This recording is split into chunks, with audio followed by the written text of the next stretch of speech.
Last video में हमने बात की थी क्लच के बारे में और क्लच के टाइप्स, प्रिंसिपल के बारे में।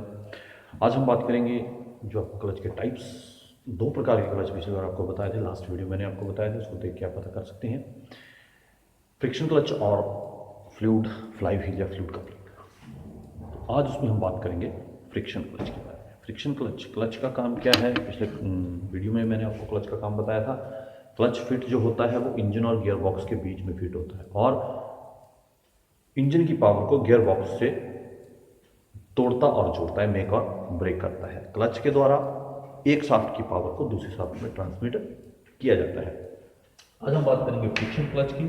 फ्रिक्शन क्लच जो है फ्रिक्शन के सिद्धांत के ऊपर काम करता है। फ्रिक्शन के द्वारा इसमें पावर को ट्रांसमिट किया जाता है। जैसे एक शाफ्ट है, ये रोटेट कर रही है आरपीएम के ऊपर और ये दूसरी शाफ्ट है। अब इसकी रोटेशन को हम इसमें ट्रांसमिट करेंगे। जब हम इनको आपस में एक साथ जोड़ देंगे, इसमें फ्रिक्शन मटेरियल यूज करेंगे और इसको आपस में जब इसको प्रेशर के साथ जोड़ा जाएगा तो इसकी रेवोल्यूशन इसको रेवोल्यूट करेगी, इसको घुमाएगी।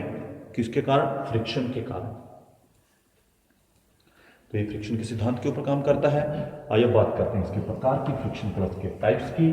Types of friction clutch.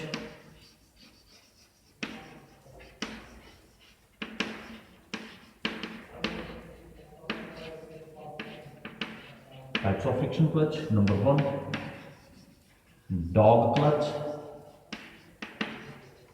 Number 2, cone clutch. Number 3, single plate clutch.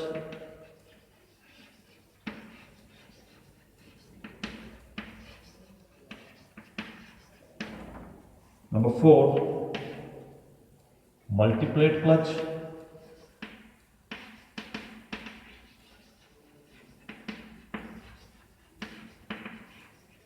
Multi plate clutch में ड्राई और वेट दो प्रकार के क्लच होते हैं। Number 5, semi centrifugal.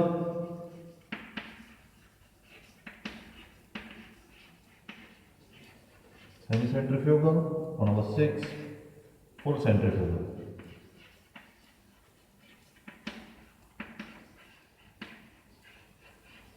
Full centrifugal clutch. ये 6 प्रकार के क्लच फ्रिक्शन क्लच में आते हैं। सबसे पहला है dog clutch. Dog clutch friction clutch से थोड़ा हटके है, अलग से है। इस क्लच में दो शाफ्ट, एक शाफ्ट से दूसरी शाफ्ट में पावर को ट्रांसमिट करने के लिए एक शाफ्ट के अंदर जो सप्लाइंस बनी है, इस शाफ्ट में सप्लाइंस और ये दूसरी शाफ्ट, इसके अंदर भी सप्लाइंस जो है वो बनी हुई है। इन दोनों शाफ्ट की सप्लाइंस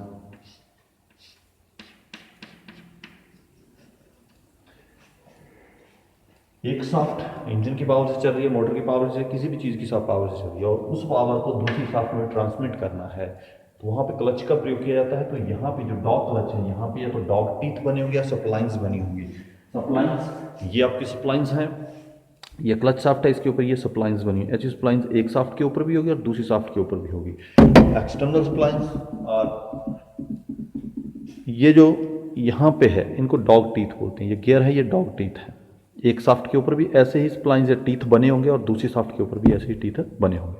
और इसके अंदर जैसे सप्लाइंस हैं, ये सप्लाइंस जो इसके अंदर हैं, वैसी सप्लाइंस दूसरा पार्ट है जिसे कहते हैं स्लीव, स्लाइडिंग स्लीव। स्लीव जो होगी वो राउंड होगी, जो एक शाफ्ट के ऊपर होकर फिट होगी।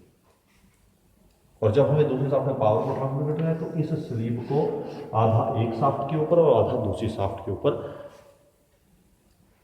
स्लाइड करना पड़ेगा, जिससे कि स्लीव की इंटरनल स्प्लाइंस और शाफ्ट की एक्सटर्नल स्प्लाइंस आपस में मैच होंगी, ड्राइव शाफ्ट की भी और ड्रिवन शाफ्ट की भी, तो भी एक शाफ्ट से पावर दूसरे शाफ्ट में ट्रांसमिट होगी। आइए बात करते हैं नेक्स्ट कोन क्लच की। ये फ्रिक्शन क्लच है। कोन क्लच इसे क्यों कहते हैं? क्योंकि इसकी जो शेप है वो कोनिकल शेप है। जो फ्लाई व्हील है, फ्लाई व्हील के ऊपर क्लच असेंबली फिट रहती है, क्लच फिट रहता है। तो कोन क्लच है वो कोनिकल शेप में होता है। फ्लाई व्हील, ये कोन क्लच का मॉडल है। ये मेल कोन है जो बाहर की तरफ उठी हुई है और ये फीमेल कोन है मेल कोन, मेल कोन बाहर की तरफ और फीमेल कोन जो है वो अंदर से अंदर की तरफ दबी हुई है। मेल कोन और फीमेल कोन। फ्लाई व्हील के ऊपर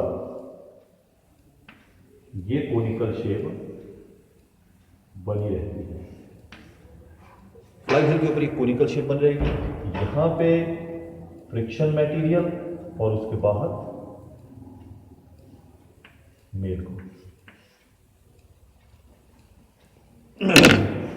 यह इसमें है, ये मेल कोन है, ये फीमेल कोन है।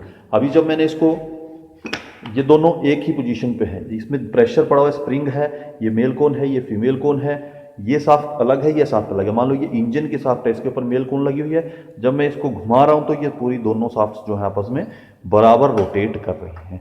लेकिन जब मैं इस लीवर को दबाऊंगा, जब मैं इस लीवर को पीछे हटाता हूं, ये आप देख सकते हैं इसके बीच में गैप बन गया। अब दबाने के पश्चात जब इसको रोटेट किया जाएगा, ये अलग घूम रहा है और ये अलग है, इसको अलग रोटेशन कर रहे हैं, इसको अलग रोटेशन कर रहे हैं। लेकिन जैसे इस लीवर को, इस क्लच पैडल को हटाया जाएगा, इस स्प्रिंग ने इसके ऊपर प्रेशर डाल दिया और जब इसको घुमाया जाएगा दोनों साथ में घूमेंगे। इसे कहते हैं कोन क्लच। ये कोन शेप में बना रहता है। आइए बात करते हैं नेक्स्ट की, single plate clutch. Single plate clutch, single plate clutch के अंदर सिंगल प्लेट, क्लच प्लेट जो है वो सिंगल यूज की जाती है। ये सिंगल प्लेट है, ये क्लच प्लेट है। ऐसी ही क्लच प्लेट सिंगल यूज की जाती है, इसलिए इसे सिंगल प्लेट क्लच कहते हैं। उसके बाद मल्टी प्लेट क्लच। मल्टी का मतलब है बहुत, दो या दो से अधिक क्लच प्लेट्स का जिनमें प्रयोग किया जाएगा वो मल्टी प्लेट क्लच कहलाते हैं। मल्टी प्लेट क्लच दो प्रकार के, एक ड्राई एक वेट। ड्राई का मतलब सूखा और वेट का मतलब गीला। सूखा मतलब जो नॉर्मली फ्रिक्शन के द्वारा पावर, वहां पे किसी लिक्विड का प्रयोग नहीं किया जाता। और वेट का मतलब वहां पे इंजन ऑयल, उसमें ऑयल का यूज किया जाता है, वो गीला रहता है। गीला रहने के ऊपर ही कई प्रकार से पावर को ट्रांसमिट करता है। ये दो प्रकार के मल्टीप्लेट क्लच। उसके बाद semi centrifugal clutch. Semi centrifugal clutch जिसके अंदर क्लच की तरह ही सारी चीजें फिट रहेंगी, लेकिन उसके साथ एक वेट यूज किया जाएगा।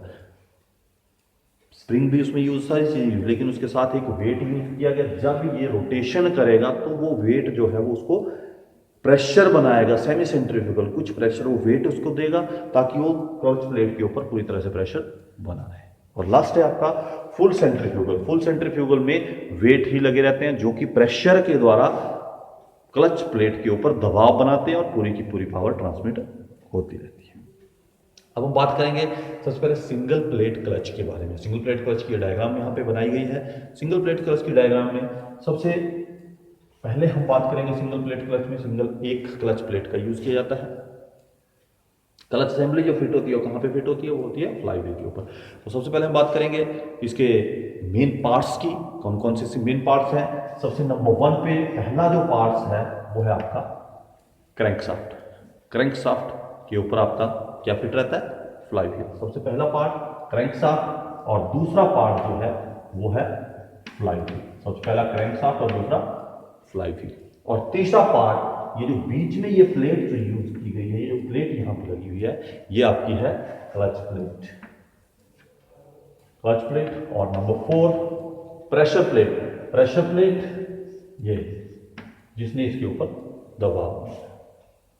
प्रेशर प्लेट के बाद कवर, क्लच कवर। ये जो बाहर का कवर है इसे कहते हैं क्लच कवर। ये बोल्ट्स के द्वारा जो कवर असेंबली जो है वो फ्लाई व्हील के साथ फिट की गई है। क्लच कवर के बाद आता है आपका पैडल। Clutch pedal. पैडल को जब दबाया जाता है तो ये सारे का सारा सिस्टम जो है ऑपरेट होता है। Number 7 clutch shaft. ये आपकी जो है क्लच शाफ्ट।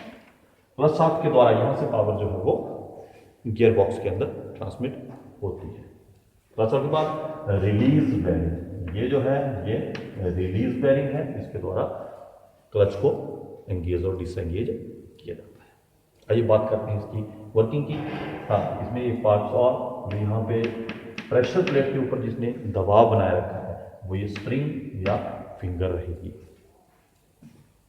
आइए बात करते हैं इसकी वर्किंग की। क्लच की वर्किंग को दो भागों में, एंगेज पोजीशन और डिसएंगेज पोजीशन। सबसे पहले हम बात करेंगे नॉर्मली जो क्लच गाड़ी में, गाड़ी खड़ी है कोई भी पोजीशन है लेकिन उसमें गाड़ी जो होता है एंगेज पोजीशन पे रहता है। जब आप क्लच पैडल को दबाते हैं तो क्लच जो है डिसएंगेज पोजीशन में होता है। नॉर्मल जो रहेगा हमेशा वो एंगेज पोजीशन में रहेगा। तो जैसे ही हम यहाँ पे डिसएंगेज पोजीशन की बात करते हैं, जैसे ही क्लच पैडल को दबाया जाएगा ये पीछे जाएगा, ये यहाँ से पीछे हटेगा, यहाँ से पीछे हटेगा और यहाँ से ये चीज आगे दबेगी और ये रिलीज बेरिंग आगे दबेगा जो कि फिंगर्स को दबाएगा। फिंगर्स यहाँ से आगे दबेंगे और यहाँ से प्रेशर प्लेट जो पीछे हटेगी। जब प्रेशर प्लेट पीछे हट जाएगी तो ये क्लच प्लेट जो है वो फ्लाई व्हील और प्रेशर प्लेट के बीच में फ्री हो जाएगी। तो इसका पावर फ्लो, इंजन की पावर क्रैंकशाफ्ट से फ्लाई व्हील से क्लच कवर से फिंगर्स और प्रेशर प्लेट तक ही सीमित रह जाए। अब कहते हैं एंगेज पोजीशन। जैसे ही पैडल से पांव को हटाया जाएगा, रिटर्न स्प्रिंग के सहायता से पैडल वापस होगा तो रिलीज बेरिंग वापस होगा तो फिंगर से प्रेशर हटेगा। प्रेशर हटने से ये स्प्रिंग और फिंगर जो है वो प्रेशर प्लेट के ऊपर दबाव बनाएंगे। वो दबाव जो है क्लच प्लेट के ऊपर है, क्लच प्लेट के ऊपर दबाव जो है वो फ्लाई व्हील के ऊपर पड़ेगा। क्लच प्लेट बीच में बहुत पक्की हो जाएगी जिससे कि जो इंजन की पावर जो है वो यहाँ से क्लच प्लेट में, क्लच प्लेट से इस हब से शाफ्ट के द्वारा बाहर गियर बॉक्स पे ट्रांसमिट हो जाएगी। इसकी power flow crankshaft, fly wheel, clutch cover, finger, pressure plate, clutch hub, splines और क्लच शाफ्ट से गियर बॉक्स में। ये इसकी सिंगल प्लेट दो प्रकार के हैं। सिंगल प्लेट क्लच दो प्रकार के हैं। एक है आपका डायफ्राम ऑपरेटेड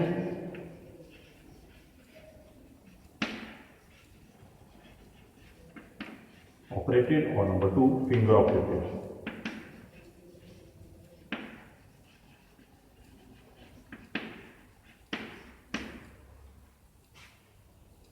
डायफ्राम ऑपरेटेड और फिंगर ऑपरेटेड। इसमें भी दो आता है, multi coil spring, single coil spring, diaphragm coil spring.